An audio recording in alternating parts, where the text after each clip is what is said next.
विशेष स्थिति। अब देखो इधर C B minus C B बराबर आर होता है। हाँ जी, अब इसमें होता है हाँ जी, चूंकि देखो भाई, चूंकि C P upon C B बराबर जो है ना वो गामा होता है। ये हमने फॉर्मूला स्टार्टिंग में लिखा था कि अरे इससे अच्छा तो हम पॉइंट ही बना दें यार। लो जी,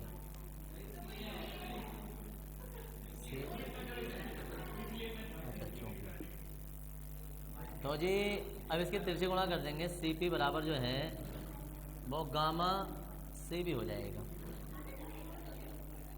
अब देखो इधर, तो यहाँ तक तुम्हारी समीकरण कितनी आ गई थी? यहाँ तक कोई मानी थी क्या? 2 से तो 3 बन गई होगी ये। 3 हो गई थी तो चौथी हो गई होगी ये। चलो जिसकी जो भी है। हाँ तो अब ये समीकरण 4 बन गई होगी आखिर वाली। देखो समीकरण 4 से, अब समीकरण 4 से हम सी बी की वैल्यू लगा रहे हैं ये कि gamma C B minus C B बराबर आर।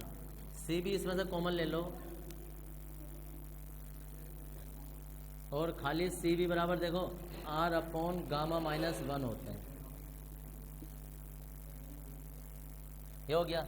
अब इसकी जगह, ये तो पहली स्थिति होगी, समीकरण नंबर सेकेंड सी बी। अब जैसे ये था ना हमारे पास, अब हम उसका पहले तो हमने लगाया था सी पी का मान, अब लगाएंगे सी बी का मान। तो हम कहेंगे C P upon C B बराबर गामा, तो गामा नीचे आ जाएगा, ये ऊपर पहुंच जाएगा। सी पी अपॉन गामा बराबर क्या हो जाएगा? C B. अब ये सी बी का मान उठा के फिर समीकरण इसमें लगा दो, समीकरण 4 से। जब समीकरण 4 से हम ये मान लगाएंगे यहाँ, तो सी पी तो ऐसे ही रहेगा। अब क्या सी बी की जगह आ जाएगा सी पी अपॉन गामा बराबर आर।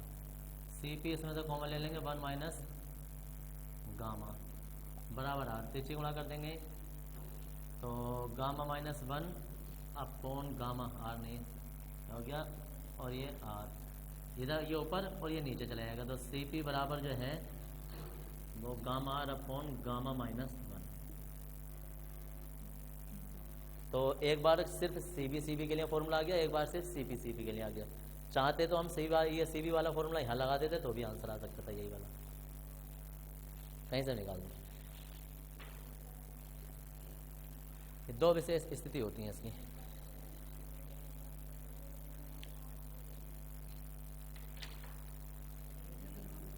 हाँ जी,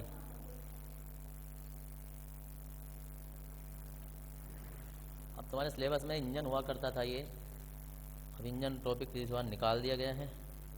हेडिंग है ऊष्मागतिकी का द्वितीय नियम।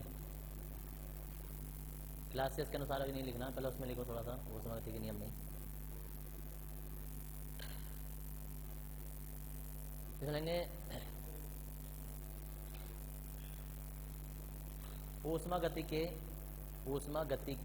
के संबंध में, देखो ऊष्मागतिकी के द्वितीय नियम के संबंध में, ऊष्मागतिकी के द्वितीय नियम के संबंध में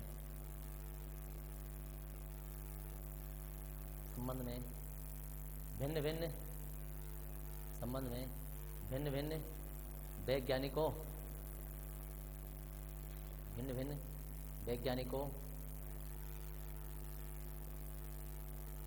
वैज्ञानिकों की निम्नलिखित अवधारणाएं हैं। विभिन्न वैज्ञानिकों की निम्नलिखित अवधारणा है।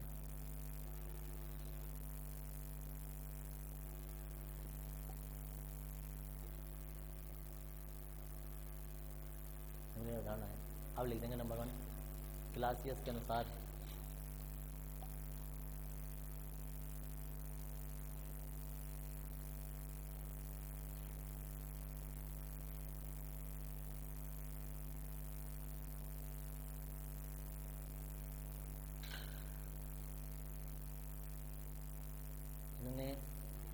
यदि किसी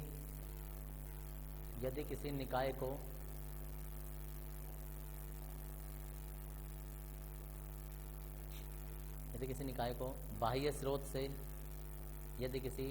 को बाह्य स्रोत से ऊर्जा प्राप्त नहीं हो रही है, बाह्य स्रोत से ऊर्जा प्राप्त नहीं हो रही है तो ऊष्मा का प्रवाह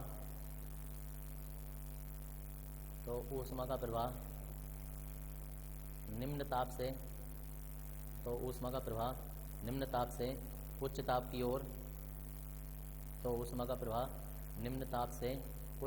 ओर असंभव है। निम्न ताप से उच्च ताप की ओर असंभव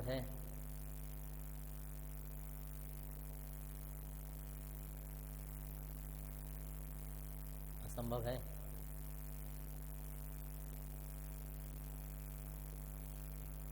नीचे लिखेंगे केल्विन प्लांक के अनुसार, नंबर सेकंड में केल्विन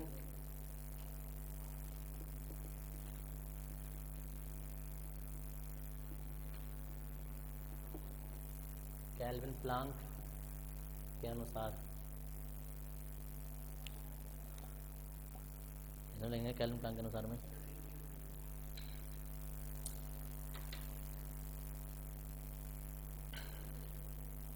केल्विन प्लांक के अनुसार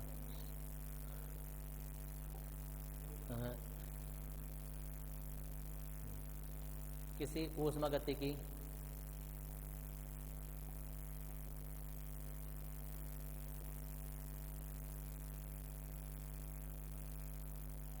क्रिया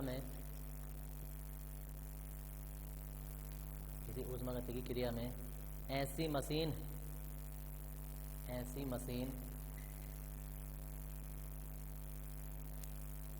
का निर्माण असंभव है।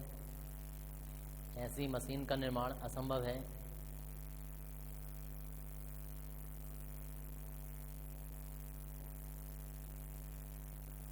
जो कार्यकारी निकाय से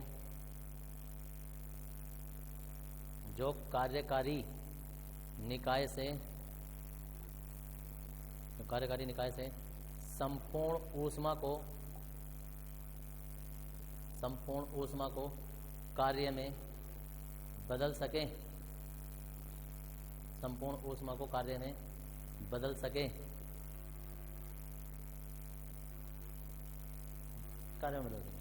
भाई जी ये दो तुम्हारे अवधारणाएं थी।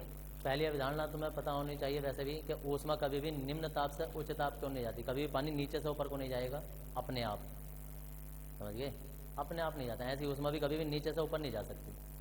आप किसी के दिमाग मारा हो कि यार पानी जो है वो तो चला जाता है मोटर से, समझिए, या किसी जैसे टिल्लू पंप वगैरह से, समरसेबल से, तो टिल्लू पंप छोटा वाला पंप जो होता है उसे टिल्लू पंप ही कहते हैं। दुकान पे भी टिल्लू पंप के नाम से मिलेगा। तो जी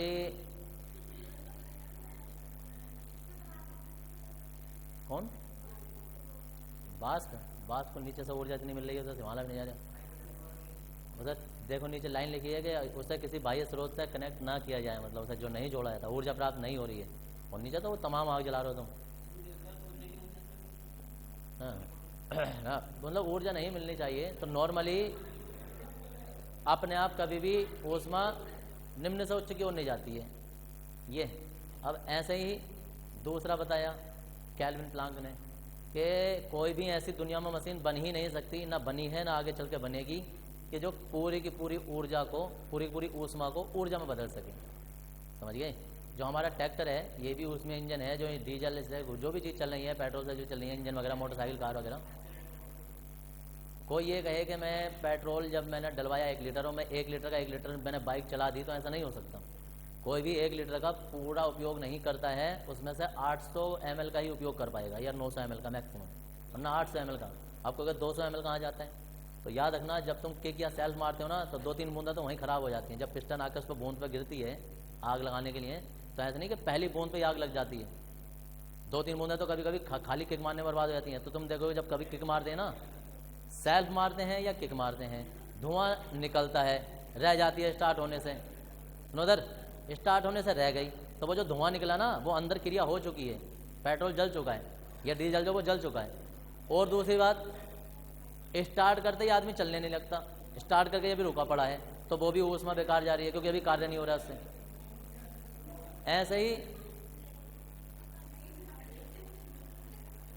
ऐसे ही कोई ट्रैक्टर वगैरह है, अगर तुम्हें कोई खेत जोतना है, तुमने 50 लीटर तेल डाला, तो ऐसा नहीं 50 के 50 का काम कर लोगे। ट्रैक्टर घर से खाली गया है, यहाँ से वहाँ खड़ा रहा है, कुछ और काम कर रहा है, तो जब तक वो खेत नहीं जोत रहा है वो कार्य नहीं कर रहा है। तो इसका मतलब जो हमारी जो डीजल जल है, जो उसमें जा रही है, वो बेकार जा रही है, कार्य नहीं हो रहा है उसका। हाँ, और खेत के पास में कितने भी खड़ा हो, स्टार्ट करने में उसमें डीजल जरूर घास होगा। और एक और बात लेडीज़ के बारे में बता देते हैं, इन्हें बताएं कि उसमें कैसा हास हो रही है। किचन वगैरह में जब देखा होगा ना, सिलेंडर आता है 14 लीटर जितने का भी आता है वो तुम्हारा, अब 14 लीटर का सिलेंडर आता है, सब कहते हैं 14 लीटर का, 14 लीटर हमने खाना बनाने में उसमें यूज़ कर लिया। खाना बनाने में 14 लीटर यूज़ नहीं होता, मुश्किल से 10 या 11 लीटर यूज होता, बाकी 3 लीटर तो बेकार जाता है वेस्टेज में। आपको ये कहाँ जाता है भाई, ये कहाँ जाता है? तो सोचो कभी रोटी बन रही है, रोटी बन रही है, तवा रखा है, रोटी बन रही है, जब हम उस पर एक रोटी डालते हैं, ऊष्मा के हाथ की बात बता रहे हैं, एक रोटी डालते हैं, रोटी डाल के हमने उसे हटाया, जब दूसरी रोटी डालते हैं उस बीच में तवा खाली चलता है, उस टाइम पर कार्य नहीं हो रहा होता है। अब जब हम कोई एक बर्तन हटा कर दूसरा उस पर रखते हैं, उस टाइम पर भी गैस खाली चलता है। तो दुनिया में ऐसी कोई मशीन बनी नहीं सकती जो कि कार्य का पूरी ऊष्मा को कार्य में बदल सके। ये बताया था कैल्विन और प्लांक ने। ये था तुम्हारा ऊष्मा गति का द्वितीय नियम, जो तुम्हें ये करना था। अब आ जाती है कि इसके चैप्टर की, तो भाई चैप्टर तो हो जाता है तुम्हारा यहीं खत्म, क्योंकि इसके बाद है ऊष्मीय इंजन। ठीक है जी, इंजन के अपने पार्ट है, उन इंजन के बारे में पढ़ते हैं। इंजन अभी तुम्हारा है नहीं। अब बात आती है अगर जो कोई ये सब पढ़ना चाहे तो वो पढ़ लो बाद में, लेकिन अभी हम थोड़ा सा अपना सिलेबस पूरा कर लें जितना है, या अगर अभी पढ़ना तो अभी स्टार्ट कर दें। हाँ जी, इंजन स्टार्ट करना है अभी।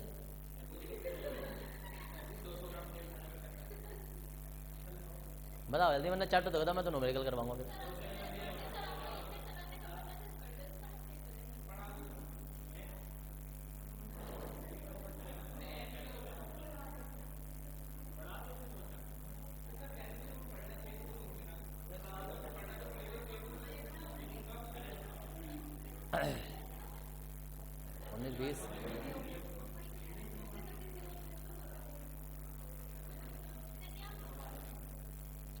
चलो फिर उसमें इंजन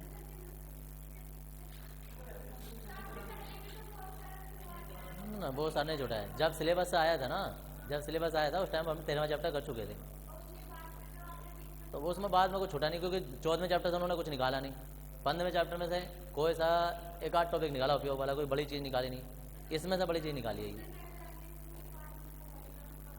देखो भाई, तो क्वेश्चन लिखेंगे फिर, चैप्टर खत्म, ठीक है ना।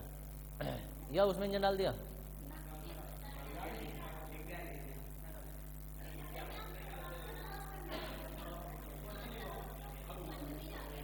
क्वेश्चन लिखो भाई, क्वेश्चन लिखो। अरे क्वेश्चन लिखो यार, इसमें लेंगे एक ऊष्मा गति की निकाय, क्वेश्चन लिखने क्वेश्चन, एक ऊष्मा गति की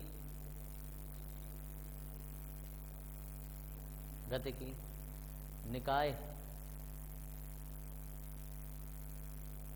को ऊष्मा देने पर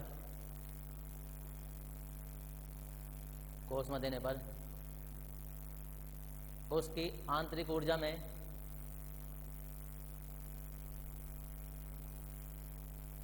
एक 150 जूल, उसकी आंतरिक ऊर्जा में 150 जूल की वृद्धि हो जाती है।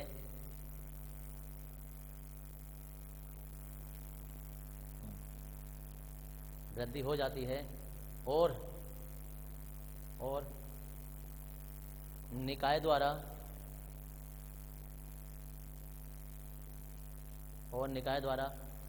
450 जूल कार्य किया जाता है।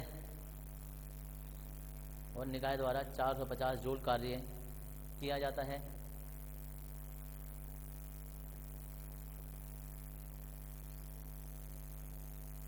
किया जाता है। निकाय को दी गई ऊष्मा का मान ज्ञात कीजिए। निकाय को दी गई ऊष्मा का मान ज्ञात कीजिए।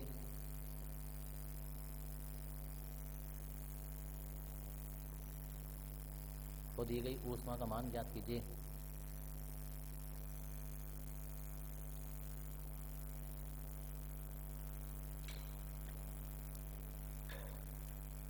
देखो भाई, निकाय को दी गई ऊष्मा क्या है कि हम सबसे पहले देखेंगे दिया क्या है। देखो दिया क्या है, और दिया है एक तो उन्होंने आंतरिक ऊर्जा में परिवर्तन दिया है कितना, 150 जूल। फिर उन्होंने कार्य दे दिया और क्यू का मान पूछा है,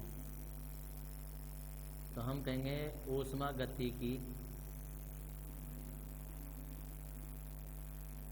के प्रथम नियम से Q बराबर क्या होता है, डेल्टा U प्लस W। 150 ये हो गया, 450 ये हो गया, कितना हो गया, 600 जूल ऊष्मा तुम्हारी मिल जाती है। एक नंबर जाता है। इस चैप्टर में ज़्यादा न्यूमेरिकल है नहीं इसमें, क्योंकि ज़्यादातर इंजन से न्यूमेरिकल होते, उसकी दक्षता उसका ज्ञात करनी, वो टॉपिक है नहीं। बता दो तुमको।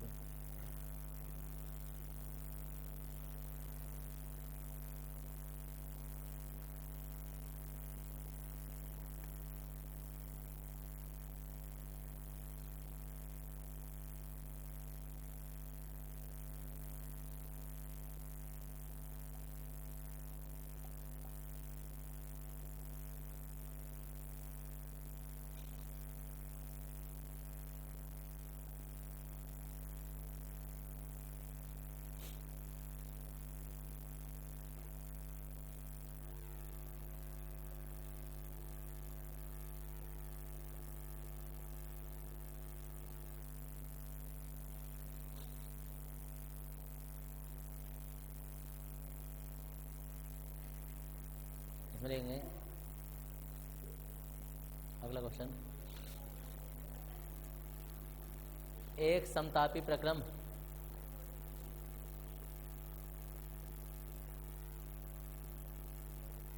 एक समतापी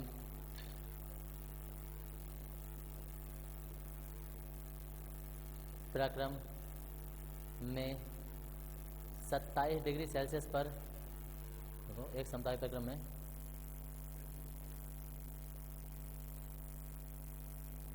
27 डिग्री सेल्सियस पर निकाय का दाब, एक समतापी प्रक्रम में 27 डिग्री सेल्सियस पर निकाय का दाब 5 गुणा 10⁵ पास्कल है, प्लस में पास्कल है, और आयतन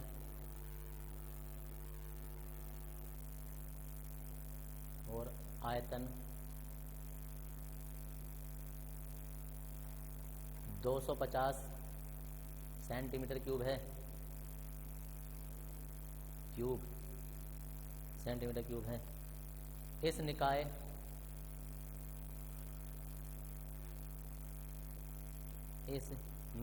का आयतन, इस निकाय का आयतन 125 सेंटीमीटर क्यूब करने के लिए,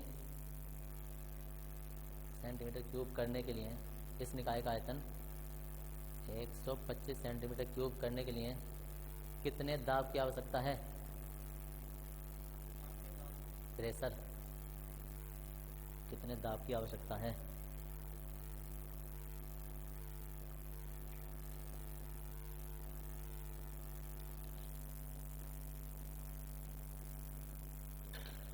कितने दाब की आवश्यकता है।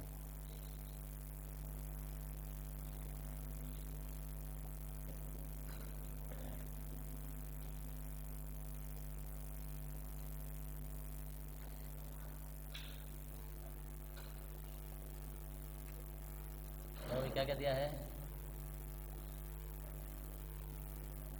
ये टेम्परेचर तो इन्होंने सिर्फ धोखा देने के लिए दिया है, 27 डिग्री सेल्सियस ताप। ठीक है जी।